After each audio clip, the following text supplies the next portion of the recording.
Can you smell the camphor? Yeah, lovely. Straight away. We just get it down to a cylinder.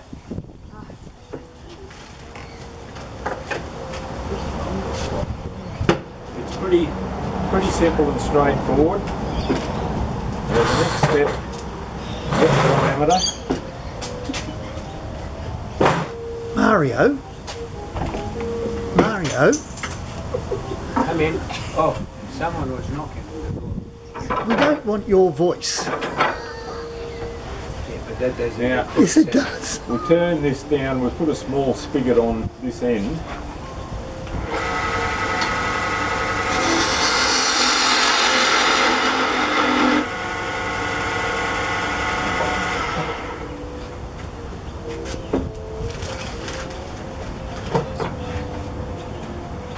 Then we transfer our diameter.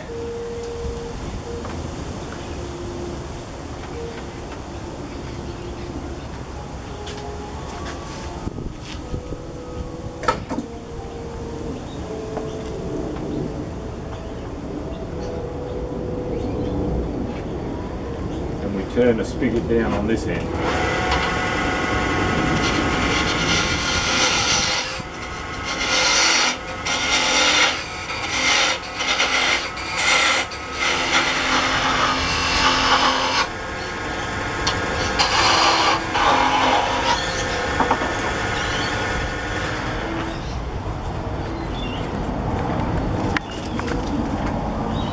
Having done that, this is the most critical part in it. It's the only really critical thing in it. You find the centre, and we find that that's 53, so that's 26 and a half. That's the centre line. And then we take a line around it.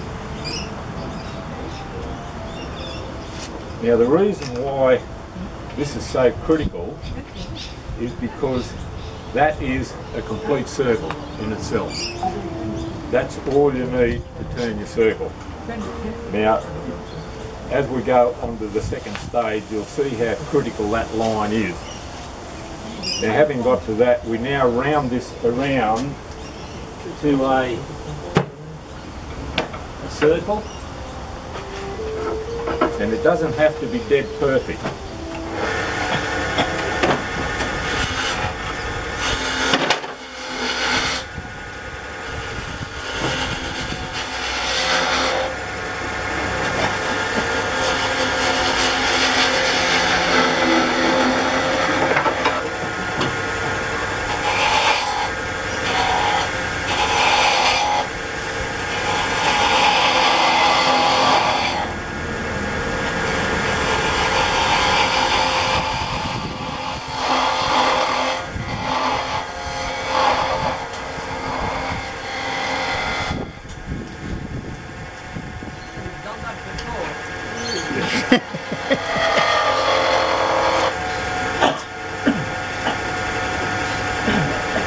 Right.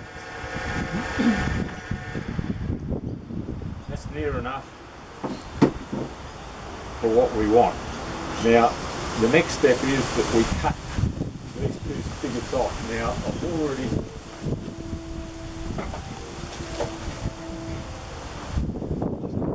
I turned one yesterday at home, and I cut the spigots off ready, so we'll use this one. Now we take this out.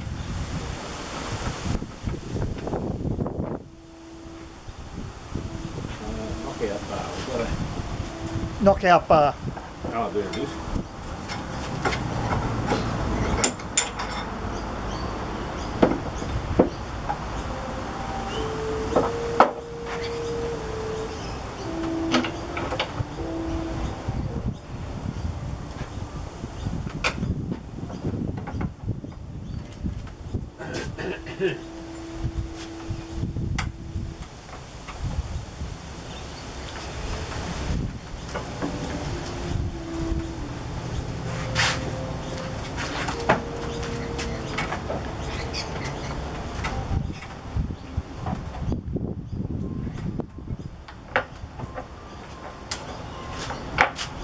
these are the other two shop-made containers that you need.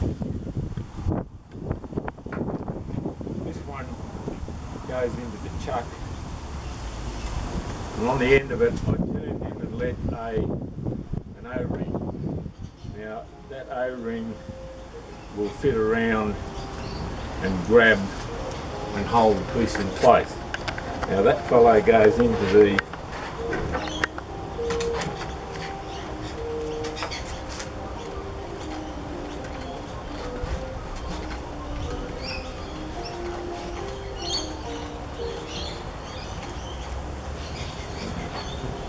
this may not line up.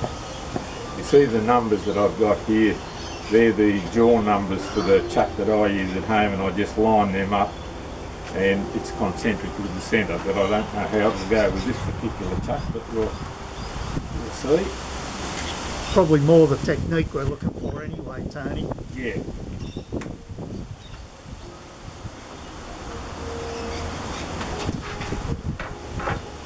And then on the, what did I put here? We do likewise on the other end. Now I've got a few of these at home. I've got a revolving centre in the back that you can put a chuck onto. So I've got one in a chuck this end and one in a chuck that end. But this one I just hollowed that out, and that sits hard up against it there. And then you put this in .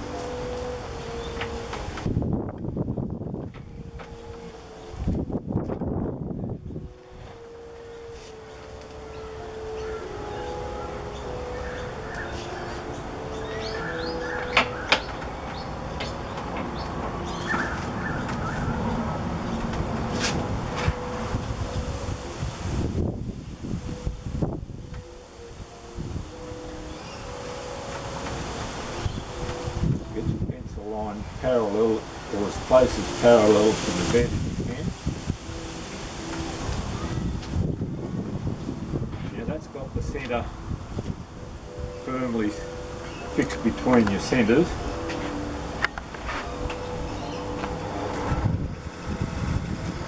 Now you can vaguely see the ghosting image of the two little stubs there that have got to come off. Now there's many ways that you can do that. There it is. Thank you. I use the spindle gouge, but you can use a scraper. Now, you're not riding the bevel on this cut. You're relying purely on the edge. Now, the most important thing is when you start, it's what they call a shear scrape. You do your cut, but never go back. If you do, you'll get a dig in every time. So you start your cut here, take it out into nothing. If you try and go back, you've got no supported edge on the cut and it will dig in. Vice versa, you come round the other side.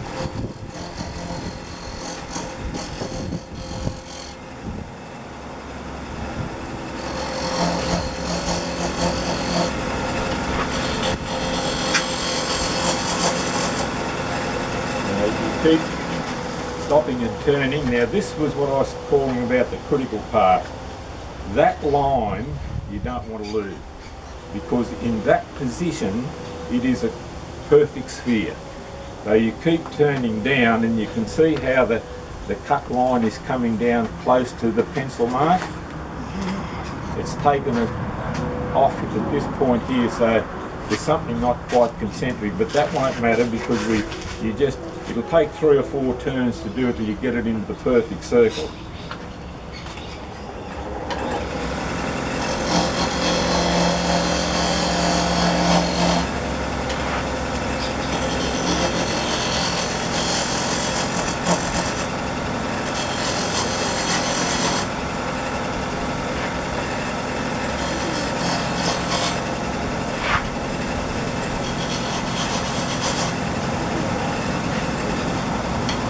The other way that you can do that, you can do it with a skew chisel as a scraper.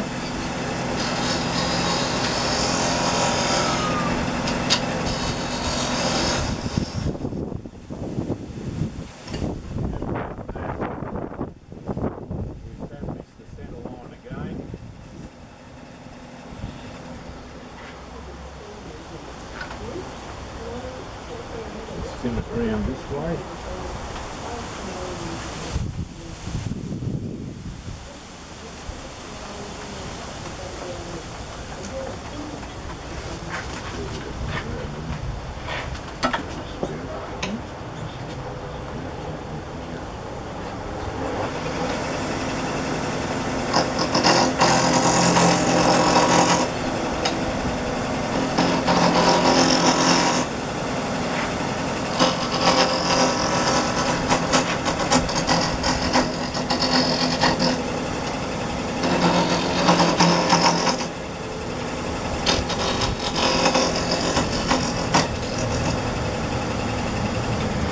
My hands are not too steady. I'm still a bit woozy with this this injection that I had.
Running concentric.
Unfortunately, it's not running concentric with the.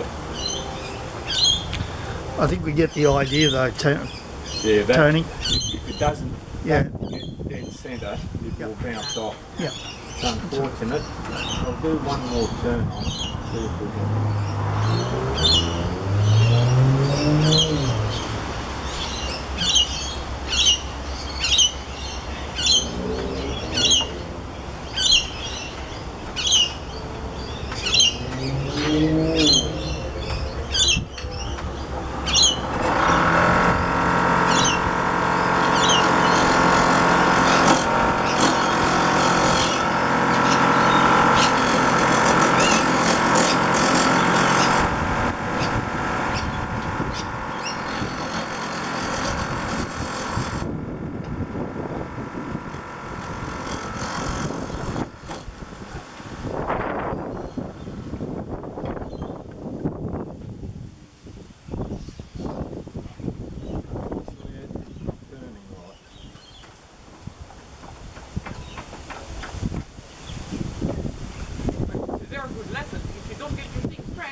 See by the shape of it, if that's not concentric with the centre, it'll never line up properly. Right, yeah. I should have bought a block of wood